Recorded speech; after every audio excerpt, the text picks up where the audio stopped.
Well, thank you for the introduction and thank you for being here. My name is Jose Raymond. I'm from the Singapore Environment Council. A very quick background into me.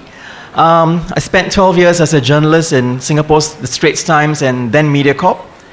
And in 2007, I joined the civil service. I served as a Deputy Director of Media Relations and Social Media in the Singapore Sports Council, which is a government stat board.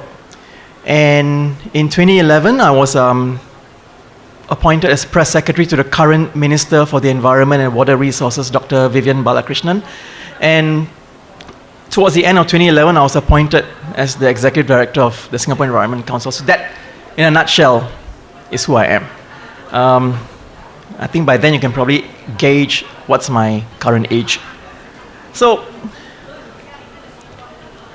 I'm going to talk about Singapore, and I'm assuming that a majority of you have been to Singapore, right? Who in this room has not been to Singapore? Doesn't matter. Really? You've not been to Singapore? Okay. Well, I hope this particular pack of slides kind of takes you through a 50-year journey from the time we gained independence to what it is right now, and to show you that we are still learning. Despite it being such a modern city, we are still learning. So, a couple of things I'll touch on. What makes a city green? Singapore's environment journey from 50s to present. I'll touch on this 5 E's approach, which is a very simple, basic approach which we took for the last 40 over years. The role of the 3 P's, the 3 P's being the public, people, and the private companies in solving environmental issues, and the role of the Singapore Environment Council and the way forward. So, I think this is a statistic which most people are aware of. Half of humanity now lives in cities, mega cities, approximately 3.5 billion people. And within 2 decades, it's estimated that nearly 60% of the world's population will be living in mega cities. So if you then think about Malaysia, for example, and how Kuala Lumpur has been growing, and then you see your other cities, Penang growing, Malacca growing, Johor growing, and you think about why is it, what exactly entices people to head into cities?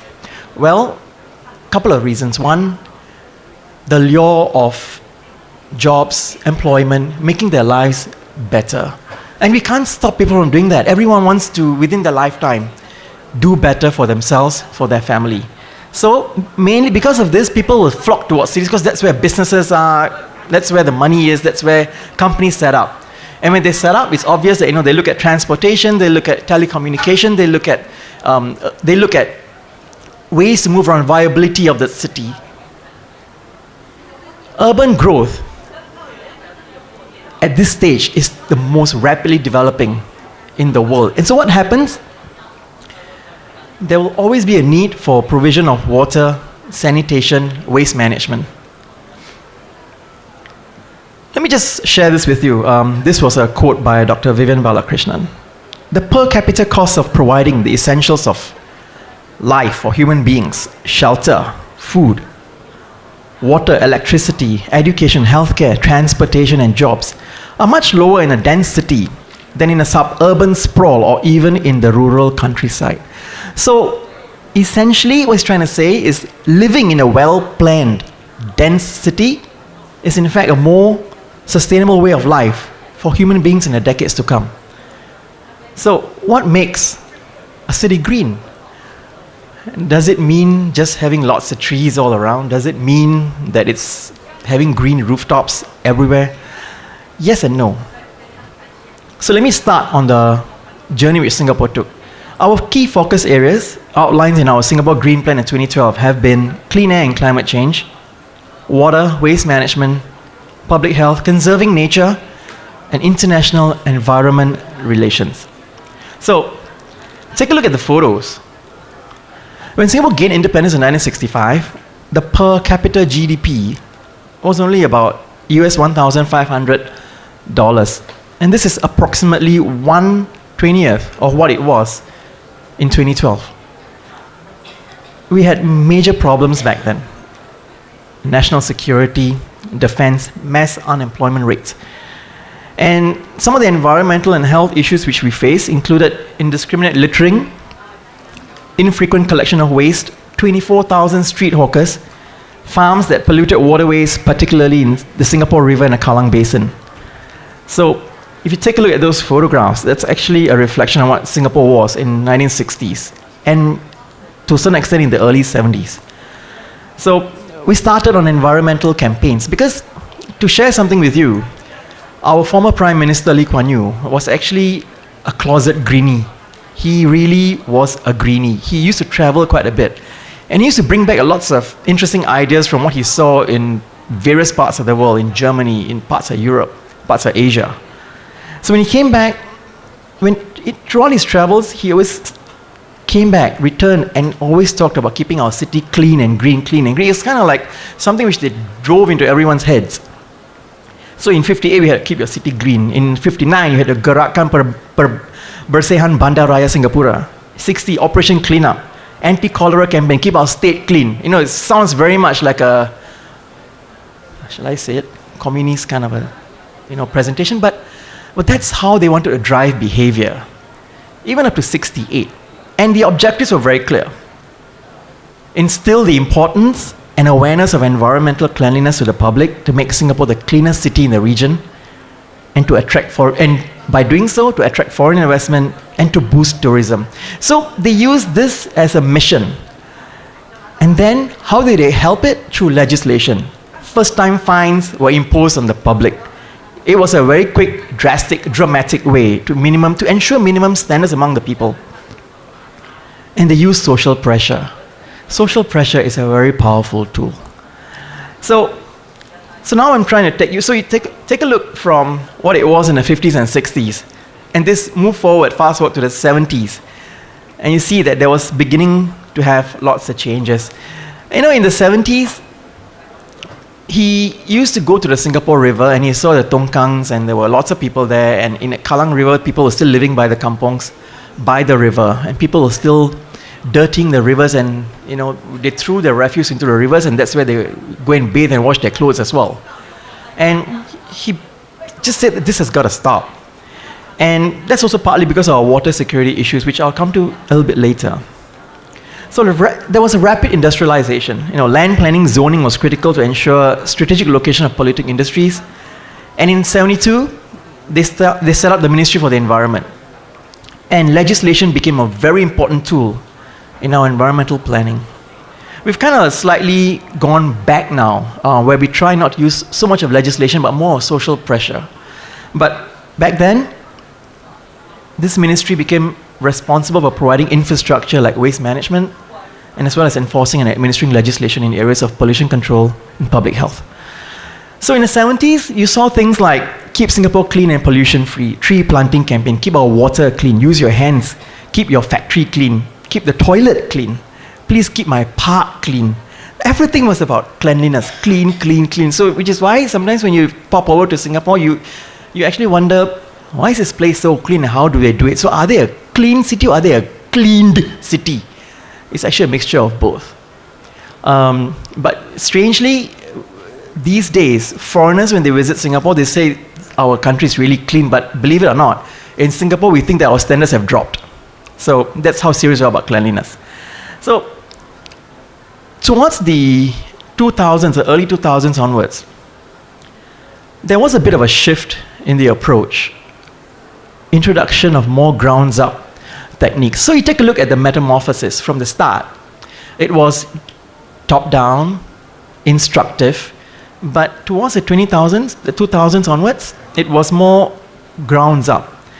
Why? Internet, social media has made information easily accessible. Population, people get more educated. And I think they begin to know what's wrong, what's right. And legislation alone will not be effective because you can't have enforcement officers every single at every single corner of the street, at every single corner of your city, your neighborhoods. It's just impossible. So how do you... So you see, when legislation, it reaches a point where legislation becomes unnecessary or becomes ineffective because it's not enough policemen around to police it. And so that's when they believe social behavior, social pressure will probably be key. So they acknowledged that citizens need to take greater ownership, and we must. I think it's important to do so. And that becomes probably more cost-effective than enforcement itself. I mean, it's no use having more and more enforcement officers, but you can't catch people. So examples of some of these environmental initiatives were the introduction of a national climate change document in 2012, which the government carried out consultation exercise to gather feedback and to put all this feedback into a document which was then disseminated to the public. There was also Chek Jawa. Chek Jawa is a location off this island in Pulau Ubin, which the government decided to just not touch in any kind of reclamation because it was very rich in biodiversity. And that was actually one of the greatest times for environmental groups who were fighting for it. So these days, the government also use community volunteers for littering enforcement, which means they get volunteers, train them, and give them enforcement cards to ensure that they're able to enforce people. So which means your neighbor may be a littering enforcement officer. He's got a warrant card. So in a way, they've managed to do this grounds-up approach so that the government enforcement officers will not be the only ones enforcing. You've got people, your neighbors, doing it for them. So in a way, it kind of creates a lot more social pressure because you never know who are your enforcement officers. We have stopped. Well, not we. Singapore has stopped using corrective work orders. Corrective work orders were used in the early 80s, 90s, where people who were caught littering were given a vest and they were shamed in public, made them clean the roadsides. But, over time, I think that stopped because you don't want to shame people to that extent. So we still do have lots of environmental groups championing for keeping Singapore green spaces, and just like recently there was a Bukit Brown cemetery which the government is intending to clean out, to remove, to exhume, to build houses because our population is really increasing and we have not enough space. So we still have one or two protests, and I want to share a little bit about this little program called the Active Beautiful Clean Waters from PUB. PUB is our national water agency. What they do is they have stewardship programs which inspires the community to care for water resources. Students and the youth are a key target audience, and the objective is to actually build lots of water advocates through place-based experiential learning trails.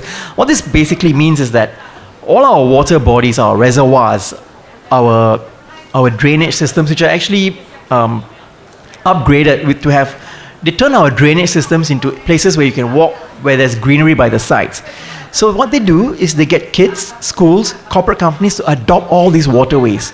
And the responsibility is on these adopters to care for the water spaces, so that every now and then you have people going there to do cleanups. And these kids who are trained bring other kids to train them and to teach them about our water taps. Because Singapore has got 5 water taps. We get water partially from Malaysia. We have desalination. We have got reverse osmosis. We recycle our water, and we collect storm water. So these are 5 national water taps. And in a way, when you educate people about why it's important to save water, we don't really have our own water resources, so please look after the water resources. People will tend to recognize that. I think we got to do a lot more. So 5 E's. What exactly was the 5 E's? This is all in a nutshell. Engineering, economics, education, enforcement, and engagement. So in engineering, as you can tell, the development of environmental infrastructures in the 60s, actually the government always used to think long term. I don't know whether that's going to be the detriment of them, but the strength actually of the current government is that they always think long term. They always try to sell a vision 30 years, 40 years down the line. And that requires lots of urban planning, detailed planning, which integrates water, waste management, building management. So they also had a clean and green environment helped them to attract lots of investments, retain talents, support further growth. I mean, just quick examples. In just the last 30 years alone, they spent more than $2 billion just on drain infrastructure upgrading, 1.8 billion on sewage and used water treatment infrastructure in the 70s and 80s alone. Construction of deep water sewage tunnels. Cleanup of the Singapore River cost $300 million. So you see, what I'm trying to say is that they actually recognize that these are important areas to conserve and to protect the environment, and they spent it because it's necessary. And because we're such a small, tiny island, there's no backyard and there's no front yard. So which means whatever I do, I can't just take it and dump it in my backyard because there's somebody living there. And also, that's one of the challenges of living in a really tiny island like ours. So the other thing which they always did was constant innovation.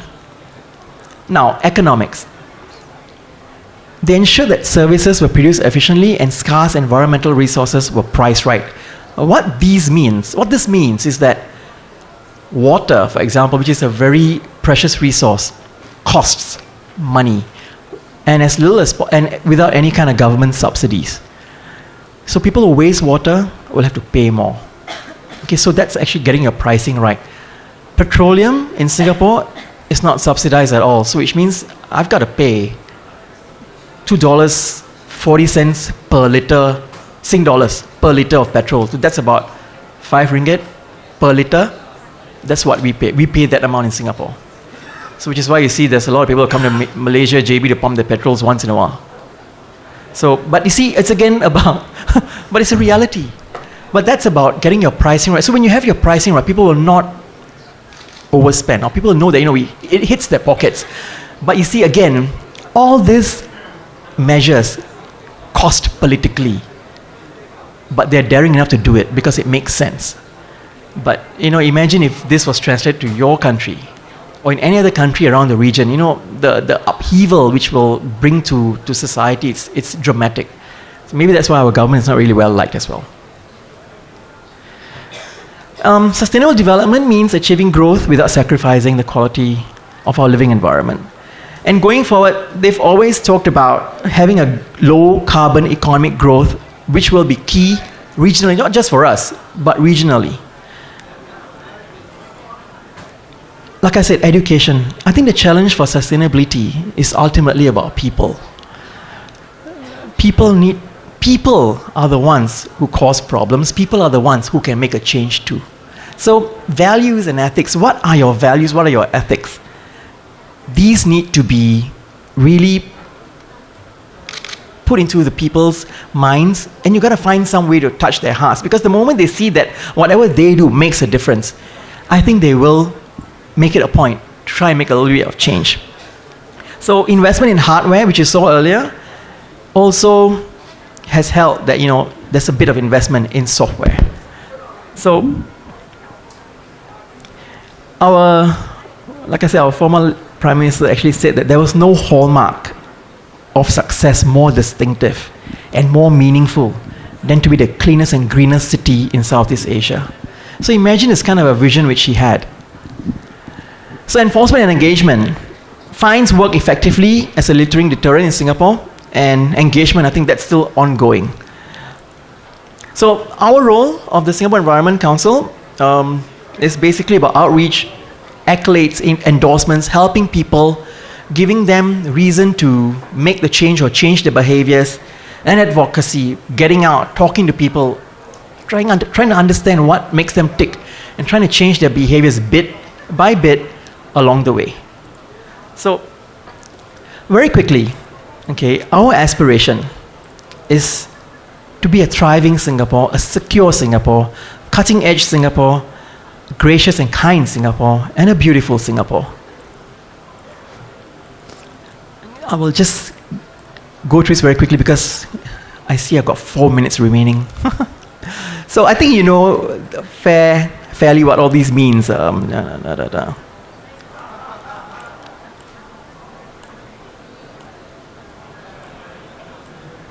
Yes, I want to talk about the way forward. Within ASEAN, we're still the smallest, but we try to do whatever we can to help promote the growth in environmental education, especially in the region. But we're still very much a small country in the ASEAN ecosystem. As such, whatever happens in Malaysia, Indonesia, Myanmar will affect us. I think it affects all of us. We are neighbors and we are close neighbors. So an example was the 2013 haze. I think parts of Selangor, Malacca, Johor was deeply enveloped. We were also deeply enveloped in haze, and I think it almost came to a point of shutdown. It's good that yesterday, 2 days ago, they started the entire ASEAN, or at least 5 countries in ASEAN adopted the new haze monitoring system. That's a step forward. See, but that's advocacy. That's about people like you and I letting our voices be heard when the time is right, so that our governments can actually act on our behalf. And our current Prime Minister said, and I really do agree with him, that we all have a part to play. I shall end by talking about something which is very much close to our hearts, the SEA Games.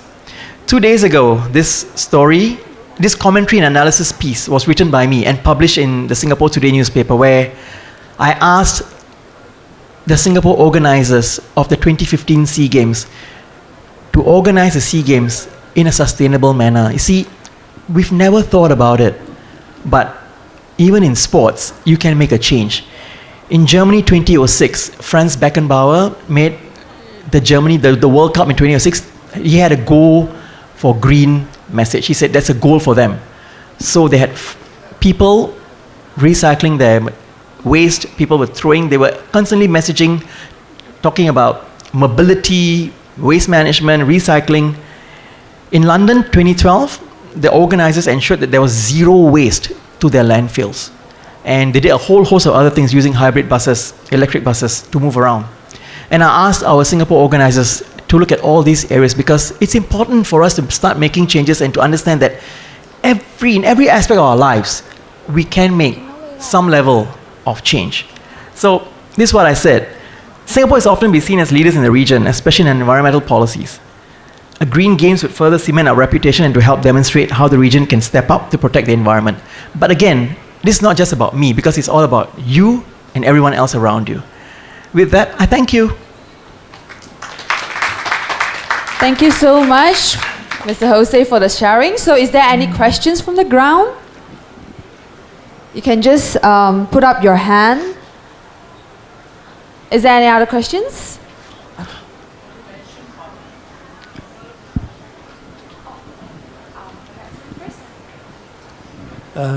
Thank you. I think it's a pretty good presentation. I have relatives in Singapore and I've lived part of my time in Singapore. Malaysia is not much different from Singapore. The only difference is the political paradigm.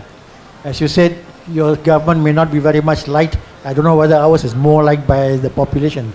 But I believe what Singapore has done in terms of ecological improvement, and I think Malaysia can do a lot better. The question of affordability and pricing, I think these two have to go together, because where society is concerned, you cannot price things out of their affordability range. Yes. And I wonder how you see for Malaysia to bring that affordability, particularly to the so-called 40% of the low-income people who can't make ends meet. Thank you. I will just share with you what has been the Singapore model. But in saying that, modeling cannot be just translated from one country effectively to another country, because circumstances are very different in every part. In Malaysia and in Singapore and in Myanmar or any other country. So circumstances are always different. So that's one point. In Singapore, they've ensured that pricing is always right, such that everyone can afford it. But if there's anyone within any level who can't afford to have electricity or water or can't pay, there will always be schemes, community and social assistance schemes to help them. So, which is why they will always ensure that the model is right, the pricing is right, so that everyone who pays wastes will have to pay, but the ones who can't afford it, they will have social assistance schemes or schemes to help the underprivileged or the poor. But you see, again, don't forget, we are a city of 5.5 million people moving on to 6 million. Malaysia has got about 30 million people, so it's fairly different. So which is why there's no right or wrong answer. It's all about getting your mechanics and the pricing right and the modeling right. Okay, I'll just pass the mic to you. You mentioned about the three P's: public, People? private, and the people. What is Yes. the difference between public and the people? Public, triple P. Public stands for public agencies, government, civil service stat boards. People stand for the community, as well as like not-for-profit organizations, NGOs. These are the people sector. And private obviously is for corporate companies. Yeah.